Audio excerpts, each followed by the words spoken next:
Okay.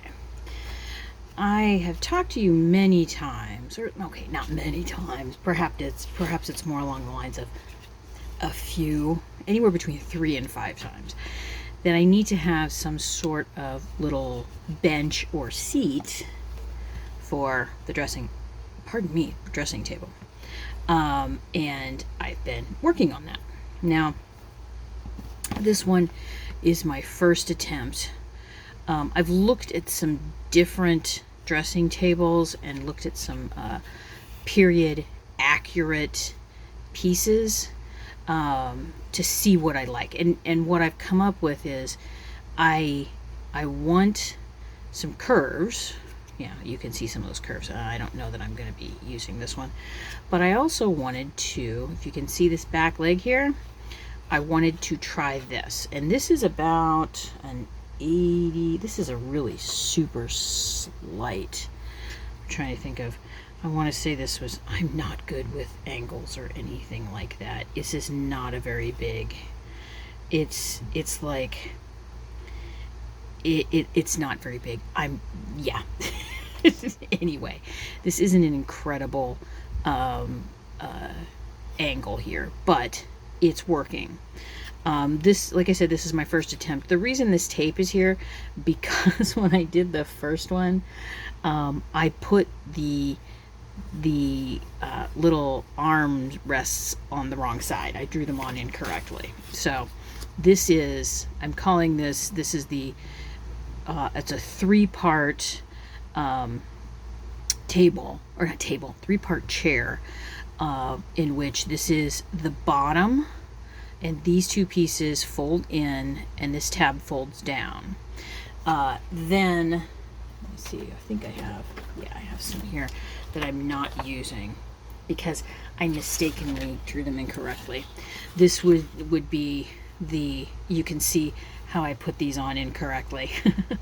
Thinking for some reason I was folding them like forward instead. My brain just, I think I was concentrating more on getting all of these measurements right and getting the proportions right. I'm still, the proportions here are still a little weird. In this next version I've shortened them by about 5 millimeters, and I think that will help. But then there are 2 additional pieces. This is the piece that these get folded up and it goes inside of this piece. And then this is the back piece. And this is, you can see there's some tabs here. This one just kind of, I made these tabs big because I prefer them to be bigger when I'm kind of working something out. Because I'd rather have a little bit more paper to mess with. Oh, my nails are terrible. Sorry, I am just grungy right now. I'd like to have more here that I can possibly kind of stretch a little bit. Also, it gives me some room to get used to how things are folding and getting put together.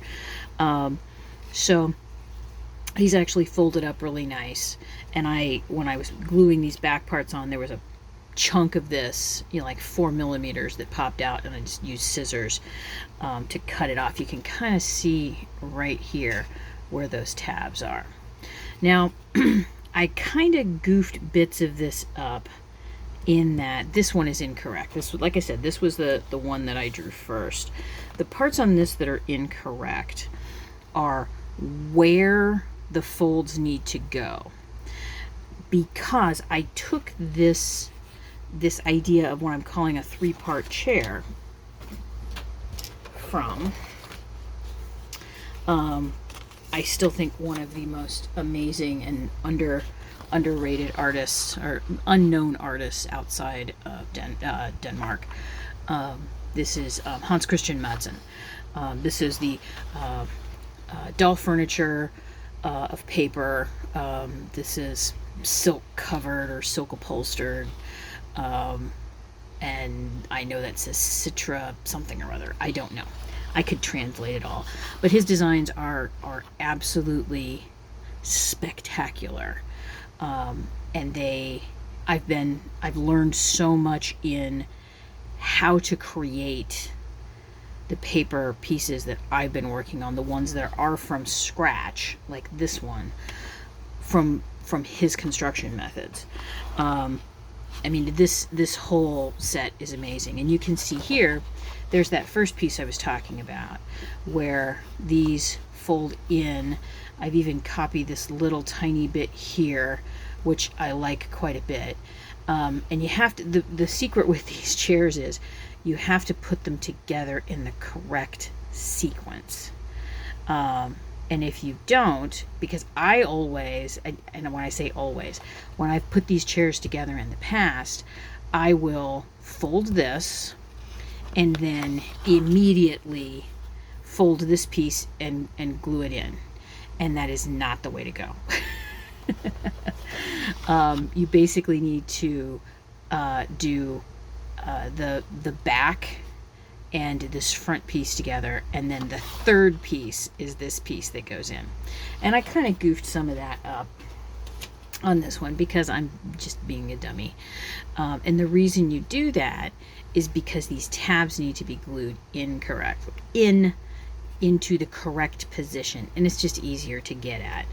And I think for me, I was utilizing more of what I do, which is I folded this, I've got a space, I want to add a little chunk of cardboard in there. It's easier when the back's off, so I put it in and went, oh crap, I can't believe I did that. So the everything kind of had to be pulled apart a little bit, so that's why there's some tape here. And I also think I'm going to add some things on. I think that this is one that I'm not going to use. I think on this one, because this gets covered up, because I'm doing a new version, I think I'm going to add some tabs here, because then when this is folded up, they can be glued in, and there's a hard seam there, a very hard seam, which is and isn't present in the Madsen pieces. So I'm going to be doing something more akin to that. I could also, if I wanted to, this is the new version that I'm drawing. I could come in. This is 3 centimeters, 5 centimeters, 3 centimeters, and you can see I could add tabs onto the back of that if I wanted to, or I could add tabs onto the back of that. There's some furniture that I have as reference that does it this way, which for my purposes might be easier, with this being more of a combination between about 3 different designers, and it just basically needs to fit what I want to do, which is have something that's fairly easy to cut and fold together. Now, another thing that I think I'm going to add into this, because it's stable. I mean, it's stable. Just with the single weight and a little piece of cardboard popped in the bottom. It's stable. However, I think that I want to add in something here, some stabilizer pieces here. And for me, there's a part of me that's like, it always seems like I get pulled in different directions of like, I want this to be something that would be successful for someone who is trying this out for the first time, that my designs would be something that you would engage in, which would mean I would do something more akin to what Madsen did, because you can see in this example those pieces are cut out, that, you know, I would just lay this in, and lay these in and be done with it. But I'm not sure. I got to think about it a little bit to see kind of how I want to do it. So yeah, that's what I'm working on right now. I've taken of this version, I made sure I took photos, so I will have black and white artwork that I can just drop in to illustrate. God, I keep saying Illustrator, Inkscape, and use as a template to draw from. So I think I'm going to change these a little bit too, because I'm not quite sure. I don't think I'm going to use these here, but I wanted to see how this would look here, and I don't think it's terrible. I think it's a fairly easy piece to cut out. I may leave it. There's a part of me that's like, I think I want to move it down. I want to move the curve down a little bit, but not make it uninteresting. But yeah, that's kind of where I am right now with all of this. And hopefully by the time that you see this, I'll have something that's more of a solid sort of pattern put together, that it will be a little less, I guess I would use the word janky. Let's see, I'm going to turn the camera so you can kind of see. Here we go. Move this up a little bit. Move these out of the way so you can see. This is just a tick high, I think. I decided to, kind of go with too high rather than too short, because I can always cut some off. But something like this. There's also a couple of the designs that I really like that have, like, they just have a really simple little stool that like gets pushed in, which is basically just like making one of these and just making it small, which is another thing I think I'd like to give a whirl to. So I guess I'm done blabbering right now. Thank you, patrons, for sticking with me and watching my videos and letting me pontificate about my artwork and why I do what I do and when I do it. And oh goodness, yeah. So I'm gonna go away, and I will see you in the next video.